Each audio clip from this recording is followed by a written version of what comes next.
Primeiro detalhe que o pastor queria chamar a atenção dos irmãos é que quando inicia a trajetória da primeira igreja, dos seus passos missionários, os primeiros convertidos, o entendimento ali naquela primeira igreja é exatamente aquilo que vai ser pregado hoje aqui. Os modos operantes da graça e da misericórdia de Deus em Cristo foram passados e transmitidos à igreja, para que ela fosse a continuidade. Eu venho deixando claro aos irmãos que as marcas da igreja de Cristo, da primeira igreja, era cumprir o testemunho dele e a continuidade dele. Então aquilo que foi visto nele, que foi revelado nele, estava naquela igreja. Não só os seus objetivos, não só os seus propósitos, não só a sua vontade, mas também a sua experiência. Então todos os textos que você começa a ler depois do Evangelho, que retrata a igreja, o que ela passou, o que ela viveu, o que ela precisou enfrentar, deixa claro isso.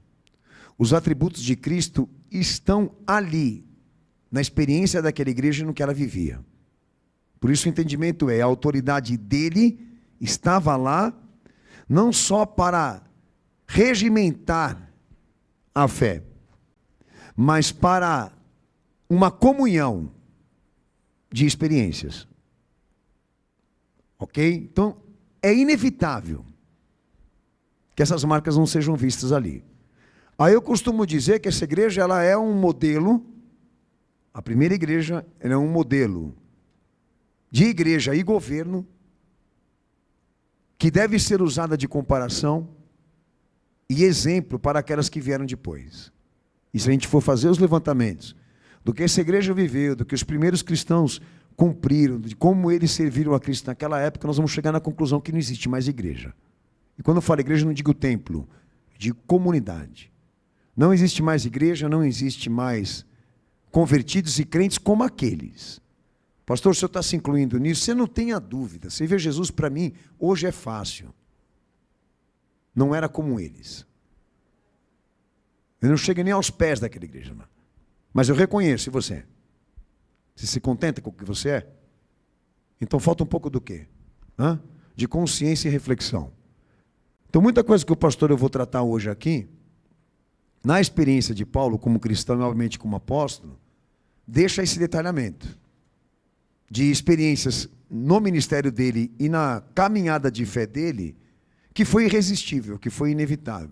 Ele sentiu na carne, ele sentiu na experiência aquilo que foi visto em Cristo. Renúncia, obediência, sujeição, provação, aflição, sofrimento por causa da fé, do evangelho, do ministério. E aquilo que estava neles, os demais cristãos da época, evidencia essa igreja que nós precisamos ver, contemplar, que não se trata de uma estrutura, mas de atos, de comportamento, de posição. Se trata do caráter daquela igreja. E, obviamente, vocês vão precisar se interessar por isso. Ou cair no contentamento, né?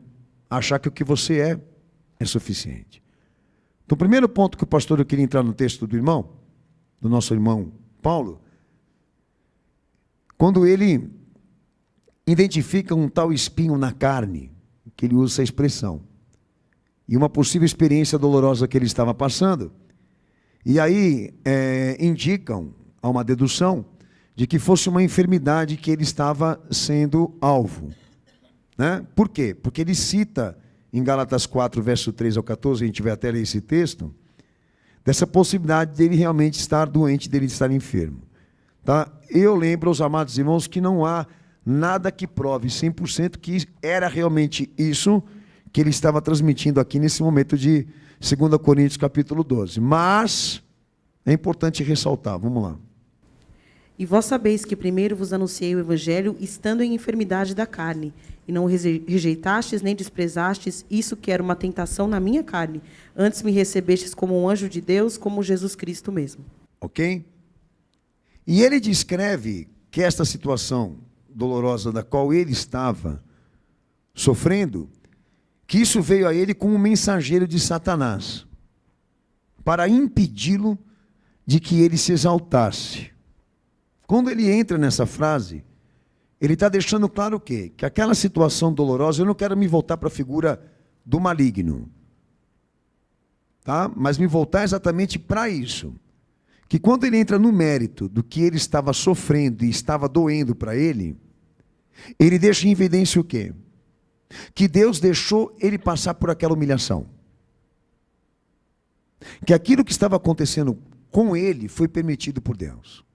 Foi permitido pelo Senhor. E para o quê? Qual o objetivo que ele identificava, que ele traduzia?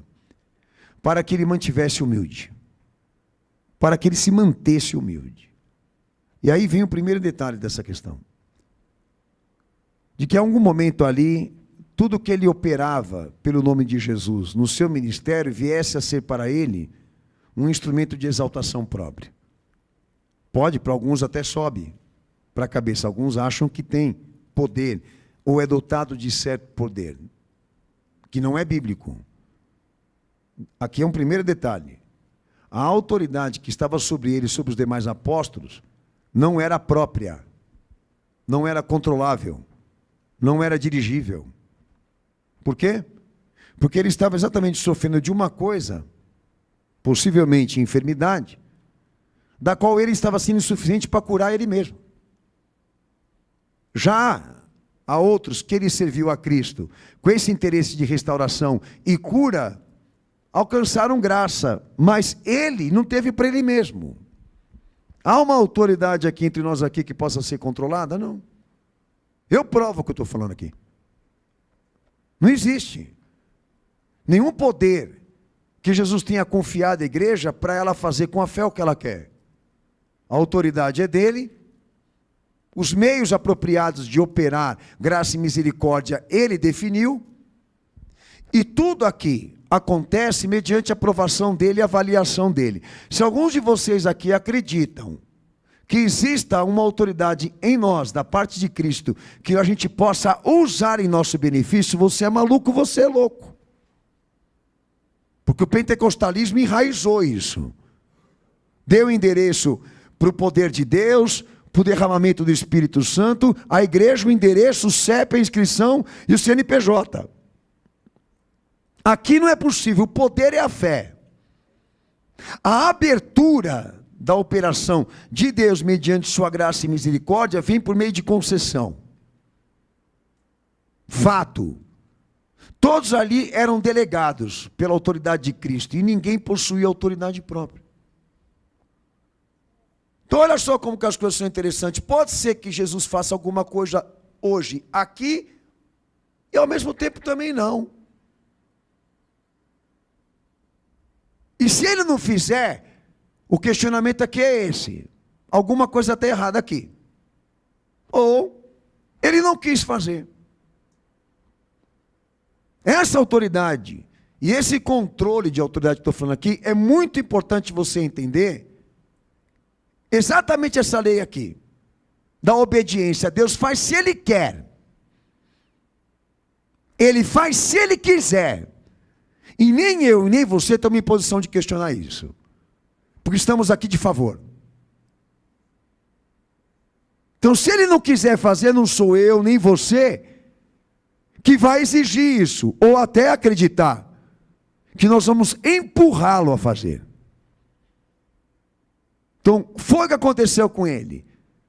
Ele foi muito usado por Cristo para abençoar a vida dos outros, mas para dele naquele momento ele estava sendo insuficiente. Jesus deixou de ser Senhor da vida dele por isso? Não. Ele se afastou da graça por isso? Não. Ele negou a fé por causa disso? Não. Ele tinha compreensão que Jesus estava tratando com ele, que aquele fator humilhante que ele estava passando não ia comprometer o ministério dele e nem o trabalho dele. Por quê? Porque tudo aquilo que ele oferecia era de Cristo, não dele. Outro pensamento que alguns de vocês têm, de que para se pregar a palavra de Deus precisa ter moral, de que se pregar a palavra de Cristo precisa ter santidade. A santidade é dele, a autoridade é dele. Você não é nada, eu não sou nada. Contanto que você fale, e fale correto, e fale certo, e fale legítimo. Mas nada do que você é ou você tem, você usa para falar de Cristo. Porque tudo vem dele, procede dele, é por ele é o autor. Só que o que eu estou entrando no mérito aqui, muita gente não quer assumir. Que eu digo, não quer assumir essa posição de humildade, né? De entender e compreender o quê?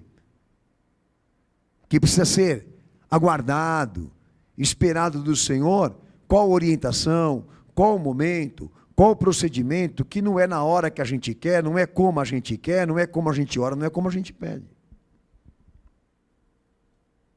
Tem que ser como Ele quer. Mas muitos não têm essa paciência, não têm esse entendimento, não têm essa compreensão, não têm essa profundidade com a fé. E vão correndo para a igreja, porque acreditam que tem gente lá dotada de poder, para fazer o que Deus não quer com ele, pela autoridade da igreja. Então você vê muita coisa hoje sendo determinada sobre o povo, ministrada sobre o povo, profetizada sobre o povo, que é balela, é mentira. Não há fatos. Eu falei até agora, antes de começar a pregar, nós não temos uma igreja de convertidos. Não existe mais igreja feita de convertidos. É o maior sinal do afastamento da igreja com Cristo. É a falta de atributos dele. É a maior evidência do afastamento da igreja com Cristo. Não é o fato dela não professar o nome dele. Continua professando. Só não faz o que ele pede, só não faz o que ele quer. Então é muito importante que você entenda. E está nesse capítulo, e está na experiência dele, e está no momento dele. O Senhor definiu ali que aquela autoridade que o Senhor deu a ele, para ele evangelizar e curar enfermos, que naquele momento ele não ia usar para ele mesmo. Que o Senhor ia tratar com ele.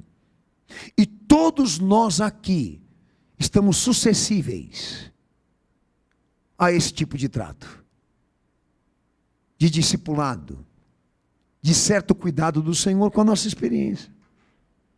Então, se você entrou para a fé achando que tudo vai dar certo, se você entrou para a fé com essa visão de que tudo ia ser como você queria, de que tudo ia ser como você profetizava, declarada como esses imbecis ficam ensinando, você é maluco, você é louco.